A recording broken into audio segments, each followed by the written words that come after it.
Good afternoon, everybody. Overnight in New South Wales, we had 8,600 people come forward for testing for COVID. Obviously, we'd like to see that number higher, especially tomorrow. We do tend to peak midweek when it comes to testing, but we definitely want to see that number go higher. We did record 13 cases, as Health has already announced, 6 of them in hotel quarantine, but 7 are locally acquired. Dr. Chant will provide details. At this stage, all 7 have been linked to an existing known cluster, although for one of those clusters, the original source is yet to be determined. We are seeing now an increase in community transmission, and we do need to keep an eye out for that, primarily in southwestern Sydney and Western Sydney. And we really are encouraging people to make sure, especially if you live in those communities, especially if you've been to a venue or visited somewhere where it's been listed, please make sure you follow that up. We certainly don't want to see further clusters emerge, and we certainly don't want to see further cases of community transmission, given we've done such a good job to date in keeping focused on keeping the virus at bay. I can also say that pleasingly, which is why we have the Treasurer and the Minister for Health here, whilst we are concerned with the emerging clusters, we do feel confident enough that from Friday, outdoor venues will be allowed to have 2 square metres outside in preparation for summer, so long as there is an electronic QR code. So if your business has an electronic QR code, whether it's your own business QR code or whether it's a Service New South Wales one, you will be able to adopt 2 square metres outside. That means have more people attend your outdoor venue. Indoors still remains at 4 square metres, but outdoors remains at 2, will now be 2 square metres from this Friday, and the Treasurer will outline what this means for the economy. Also pleasingly, as the Minister for Health will outline, we know now that how much the arts and the music industry has been impacted. So now musical performances will have up to 500 people out at outdoor venues, so long as they are seated and respect the 4 square metre rule. Minister Hazzard will outline that. I will now ask Dr. Chant to provide her update, then the Treasurer, then Minister for Health, and then obviously we'll take any questions. Thank you, Premier. So there were 6 cases of overseas acquired that were now in hotel quarantine, and 7 were locally acquired.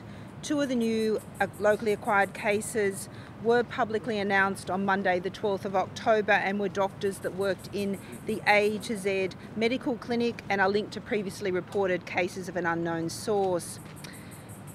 There were another 5 new locally acquired cases which were members of the same household in southwestern Sydney, and they have now been identified as part of the ongoing investigation into the 4 previously reported unlinked cases, including the nurse from St Vincent's.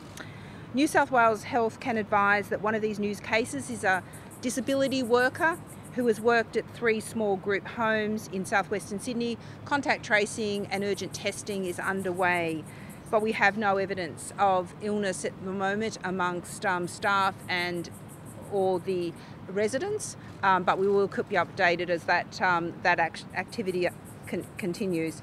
And there was one other new case that was linked to the Great Beginnings Oran Park Childcare Centre on the 1st, 2nd, 8th and 9th, whilst infectious, and the centre's closed today and contact tracing is underway. The key messages I'd like to get across to the community at this moment is that we need to get the community to come forward for testing. There is a pop-up clinic at Lakemba. It has been open over the weekend, and it will continue to be open from 10 a.m. to 7 p.m. It's at the site of the Lakemba Uniting Church at the corner of Haldon Street and the Boulevard Lakemba. There's also extended hours for the Roselands drive-through if that is more convenient. There is also being established a pop-up clinic in Oran Park Community Health Centre. There is good parking, and you can also access testing at Camden Hospital. That Oran Park Community Centre clinic has been established at 1 p.m. today and will go through to 6:30 p.m. and depending on the demand, those service operational hours can be amended. So I think that this is a salient lesson for us around how the disease can transmit and how important it is that as we ease restrictions, everyone has a role to play, and I would urge the community to continue to come forward for testing. As you can see, that those individuals that came forward for testing have allowed us to trace back and identify many, many cases and prevent those ongoing routes of transmission in the community. And this is going to be essential. So thank you very much to all of those people that we've contacted who have presented for testing promptly on public health advice, who are remaining in isolation and adhering to the advice we're providing them. Thank you. Thanks, Kerry, and it's a tribute to Kerry and her team that we're able to now make some further announcements in relation to the lifting of restrictions for businesses across New South Wales. We know particularly in our state, during this pandemic, some of the hardest hit industries have been arts and recreation and hospitality.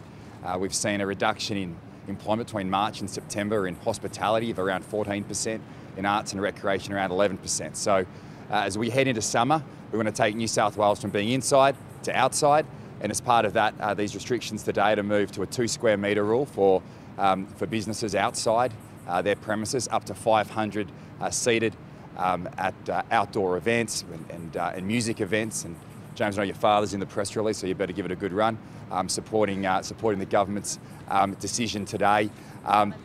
Importantly, we're also, as part of this, and I think where the business have been very successful, which has enabled us to open up more of the economy across our state, has been through their COVID safe plans.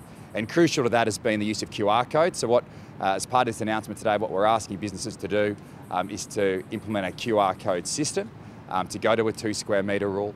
And you can use the Service New South Wales app. Victor Dominello, that's obviously his preference, but also we know that many businesses across the state have adopted QR codes as well to push out information and in relation to their business going forward. So this is a step in the right direction, and it's happened in consultation with the business community. We want to do more, and we can do more as we maintain this strong health response here in New South Wales. There's a number of initiatives that have come through our summer summit here, which we'll continue to implement, and we'll continue to work with businesses right across our state to ensure that as we head into March next year, we're able to transfer as many people from the JobKeeper program into paid wages. Thanks very much, John. Thank you. Well, on a perfect spring day, you've got to say how good is it that we'll be able to have the 1 person per 2 square metre rule applying to all of our restaurants and our pubs and our clubs, and it will just make a huge difference to the economy, but it will make a huge difference to the ambience of Sydney and indeed New South Wales. Off the back of that, as the Treasurer just said, we've worked extensively with Dr. Chan's team, and most importantly, we've worked with all of the people who represent musical and choral groups, theatrical groups across the state. And Stephen O'Doherty, who is the facilitator of the Roundtable of Vocal, Instrumental and Music Education Organisations, has actually worked with us to represent everybody from the Australia Association of New South Wales Regional Conservatoriums right through to the Sydney Conservatorium of Music, pipe bands, schools, you name it, we work with them. And as a result, we are now able to facilitate opening up the outdoors, to bringing back the life from music. How fantastic is it that we can now have, similar to what we've had with sport in the last few weeks, up to 500 people outside enjoying their music, playing instruments, singing, but also, of course, it's critical, and I just say this as a reminder to each of them, that there must be an organiser of these events, and that organiser will have to make sure that there's a COVID-safe plan. We do that in every other way, and it's working really well. And we expect that with a COVID-safe plan, we'll be able to have up to 500 people really enjoying the outdoors. Now, they may be the people who are actually performing, they may be the audience, they may be all of us just sitting in a park. We could find ourselves in Hyde Park with a couple of bands, singers. It's going to make such a difference to the life of New South Wales to be able to do this, and I'm very, very pleased. We're obviously looking at further changes, as the Treasurer said, both in the economic side, but just bringing life back to New South Wales. It's, sorry, Andrew, I haven't actually quite finished, but thanks for your enthusiasm. And you're not singing, I'm doing the talking at the moment. So what we're actually doing here is making sure that we bring back life to New South Wales, and I would certainly say to the community and to others who want to see more that there will be more done, but it must be done in a COVID-safe way. And as the Premier said earlier, and as Dr. Chance said, we have got 7 new cases. It's a timely reminder that we actually will be conscious of the fact that everything still has to be done in a COVID-safe way. But the way forward is actually very positive. Thanks very much.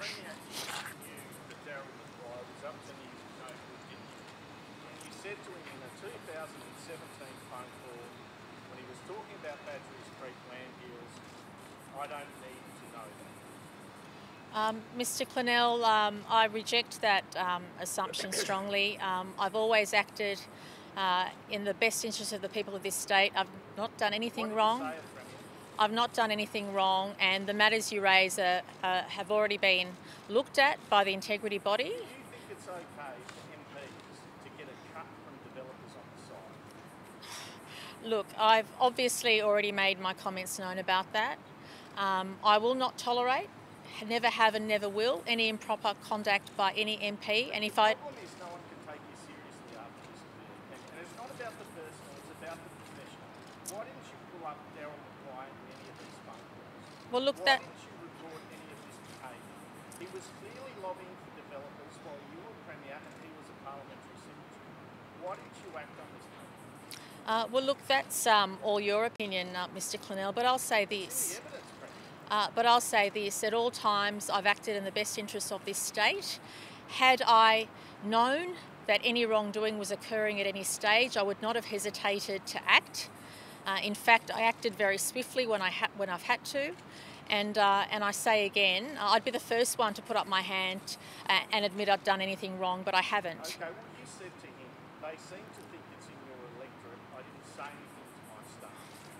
Well, look, Why was that? at all times I've maintained a distinction between my personal and private life and the public office I hold. Yes, but this involves the public office. Exactly, Why which is... didn't you tell your staff that it was outside his electorate, and why didn't it raise alarm bells for you that he was lobbying for matters outside his electorate? It must have, Premier.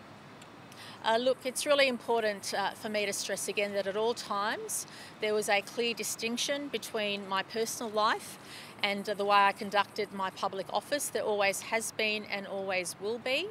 But I also appreciate very much that at all times, if there is any example where I feel the integrity of the office someone holds is not being held to the standards accepted by the public, of course I will take action. And if I ever... Apologise to the party room today. Will you apologise to the people of New South Wales for not dobbing in Daryl McQuaid early? Well, look, I've already made my comments known extensively yesterday, and I appreciate, and I did yesterday, I appreciate the difficult circumstances that have arisen, but I also appreciate that at all stages I did everything I had to do in relation to executing my job in public office. Why did you think it was okay for him to get a commission to get it done? Just explain that. At the end of the day, what guides us in this place are the rules that are in this place. MPs, depending on the office they hold, have restrictions, but they also have obligations in relation to the way they conduct their business. Is it right that MPs can get additional salary lobbying for developers? Well, unfortunately, fortunately, I don't set the rules on what business interests MPs are allowed to do. They are based on what is in the pecuniary interest register. They are.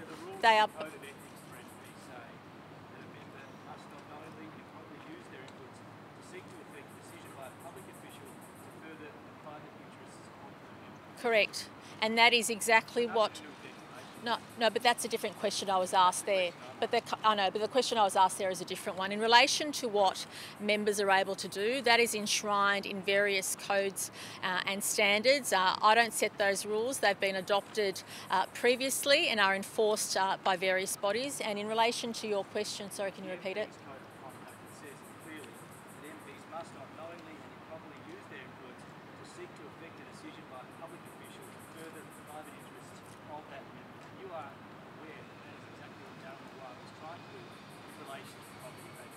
I was absolutely not aware, which is why I didn't report anything. He told you on the call. Which is Premier, he told you on the call.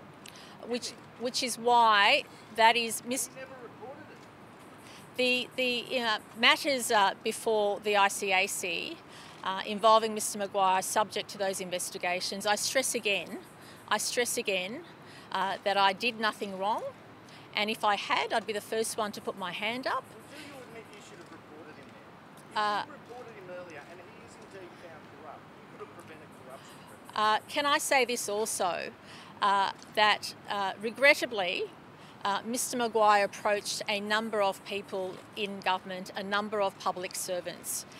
He was rigorous in his attempts, and his attempts amounted to nothing. His attempts amounted to nothing. I'm sorry? You've disowned your former boyfriend. Are you worried what he might have to say in the response tonight? I'm not concerned whatsoever. Premier, at the ICAC, you said that you always assumed that Mr Maguire's business interests were properly disclosed, but considering the Code of Conduct, members state that a member must not knowingly and improperly use his or their influence as a member to further directly or indirectly their private interests. Even if he had declared his interests, what he was doing was a breach of the code, is it not? Well, that's a matter that the ICAC is looking at right now. That's the question they're answering. That's for them. With all due respect, that's for them, and I trust the process. You must have had misgivings about what he was telling you. You must have. Admit that you did. Can I say I remain firm in my absolute resolve. If I was aware of any wrongdoing, I would have reported it. And can I say this?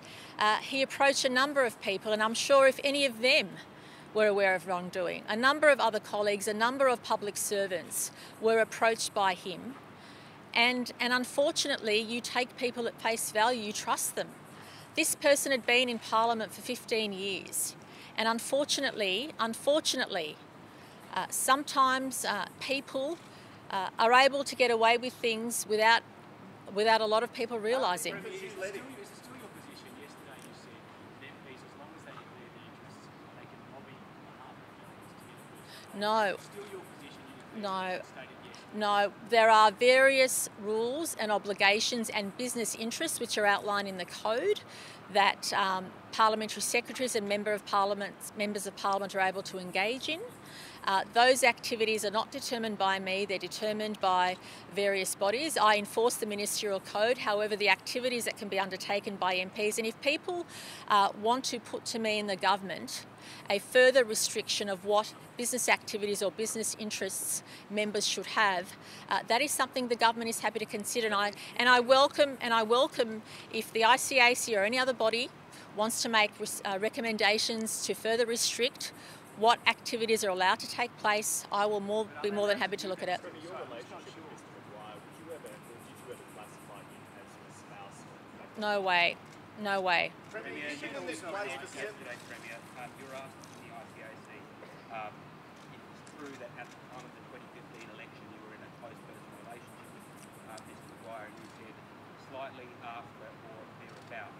But the ICAC also read out a text exchange in which he referred to you as term of endearment, and you congratulated him on a commission for the business deal. So were you in a close personal relationship with Mr Maguire on the 14th in February 2014, a year before March? Look, all the information I've provided is to the absolute best of my recollection, and can I just finish the answer, please? To the best of my recollection, and I've indicated all that on a number of fronts. Were you in a close personal relationship at the time of that text message exchange? I've provided the information to the best of my recollection, and that is what I've continued to do. Your relationship started after the 2015 election, 13 months prior to that is not.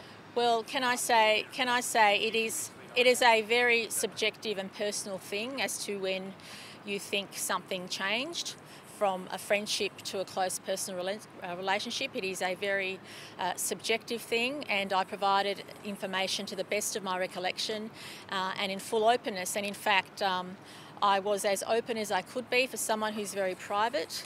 I have been as open and as transparent and as forthcoming as I can be, because at the end of the day the ICAC has important work to do, and notwithstanding that it's been to my personal detriment in terms of having to be so specific and open, especially as someone who holds high office, I have done that to the best of my ability, to the best of my recollection, and I hope people appreciate that. You've been in this place for 17 years.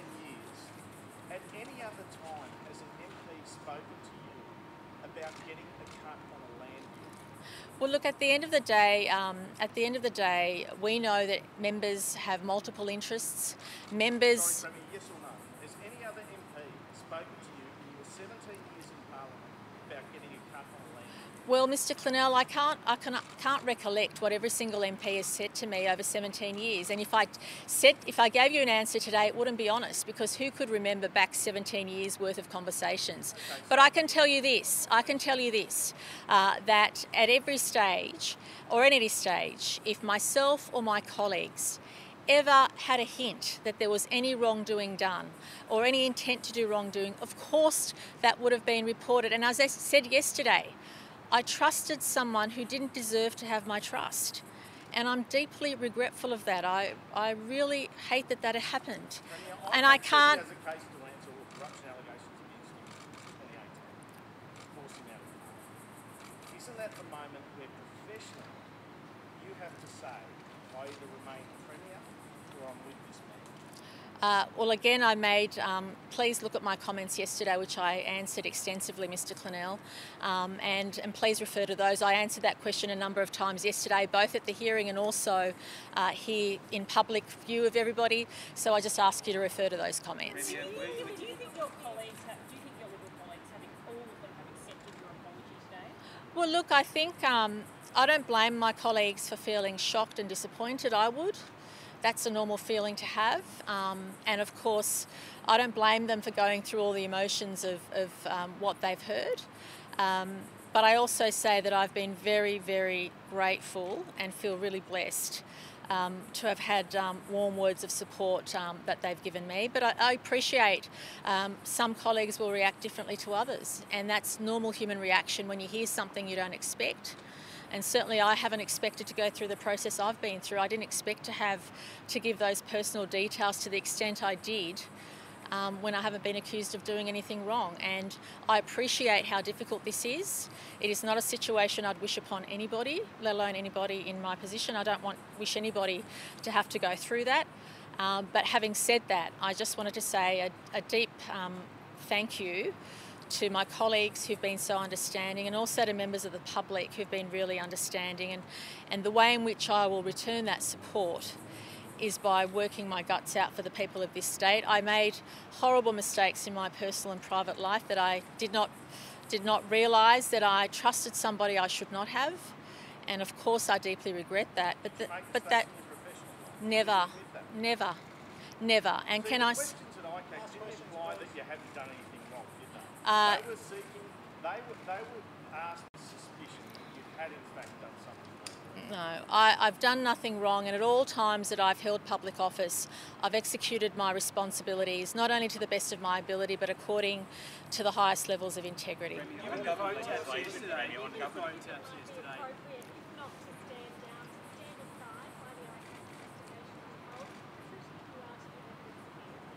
Look, the inquiry's into Mr Maguire and nobody else, and that's what the ICAC is looking at. How did he mislead you, given he kept you abreast regarding those phone taps and just about everything that he was up to? Well, look, they're matters before the ICAC, and no, well, How do you believe he misled you? I'll leave those matters to the ICAC.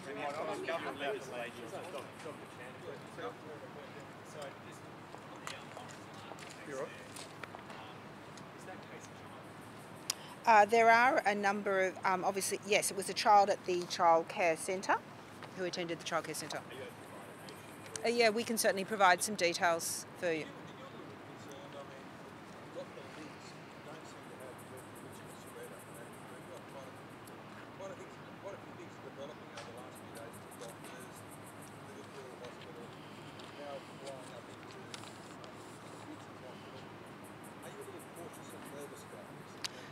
So I just want to clarify with St Vincent's. My understanding is that the nurse was infectious during one shift and undertook managed one patient. So the contact tracing around that case was robust and rigorous. What I'm concerned about is obviously for two of the clusters, we're dealing with 3 clusters. One of them we have almost invariably traced it back to the source, which was Liverpool Hospital. The other 2, we have not found the linkages. That work is underway. But what I need mostly is for the community to come forward and get tested. And I want to say how grateful I am. You know, when we ask people to go and get tested and then isolate yourself for 14 days, people are responding to those messages and promptly. Well, they're certainly doing that at the end of the day. The numbers are good out there in terms of getting tested. Are you concerned about 2 doctors having the virus and seeing lots and lots of patients? Certainly, we're concerned about healthcare settings because we know that there's a number of people that are being treated in those settings. And we need to take a very precautionary approach. I'm confident that we've got information about when those doctors were working and that we're contacting it and working with the clinic to make sure we're getting that message out. So yes, of course, whenever we have unlinked cases, I am concerned. But I think what I need the community to recognise is we're going to need to sustain this vigilance and high rates of testing for a very long time. And we're doing everything we can to improve the turnaround times, and most people are getting test results. The vast majority are getting test results within 24 hours, and some people are getting it within 15 hours or less. So please come forward and get tested. We also need to remain COVID safe, and so we have to continue to do that social distancing, hand hygiene, wear a mask in those settings where you can't socially distance. And really business, the changes we've seen in business. I was out on the weekend and my experience was a very positive one. I sat in an outdoor environment, we had a QR code, we had a very attentive wearing masks in the hospitality setting.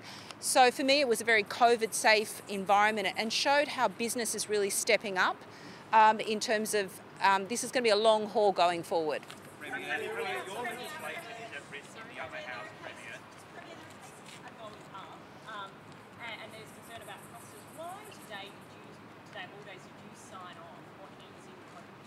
Well, we actually, the health advice is evolving, and that's a very good question.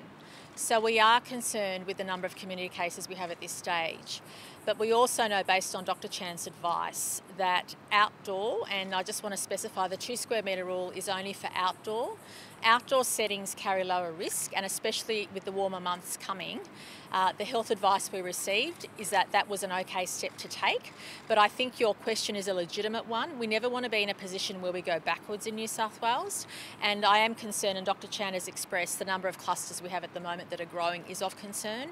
However, we need to make sure that we monitor that, and that's why we are appealing to the community to please come forward and get tested. As has been mentioned, in some locations like Lakemba, the testing rates have increased, but we also need to make sure that continues, because otherwise there are other restrictions we want to ease, and we won't be able to do that if we find in the next few days the cases are going up. And the one other point I'd like to make is that we still haven't seen the impact of the school holidays. So they've just finished, and the next 2 weeks we will be watching very closely to see whether the virus has been contained and not spread through other parts of the state, and that is also something we're keeping a watch on. Concern you that Mark Latham says that he's inclined to support government legislation, considering he believes you've breached the ministerial code, that your leadership will prevent government legislation going through the upper house? Oh, look, there are matters for the upper house. It's always been a challenge for us to get legislation through, and we'll continue to work with all the parties in that regard. Premier, you did say yesterday that in 2018 you had concerns for Mr Maguire's welfare. Has he, can I ask, reached out to you for what you're going through now? Please, no, I've had no contact with him.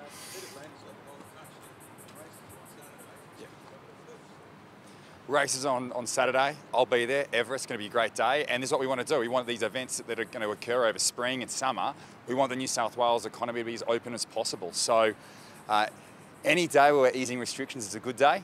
And I want to particularly thank Kerry and the health team, because we're working very closely together to make sure in a COVID safe way we open up our state. And the reality is we've lost one engine in Victoria, and New South Wales is going to carry the country here. And the more that we can continue to work with the business community to open up, to lift restrictions, not just for businesses, but for major events too. And we've got a whole host of events, and I know Stuart Ayres, the Tourism Minister, is doing great work in this place to make sure that whether it's the races on Saturday or all events over summer, that New South Wales is open for business.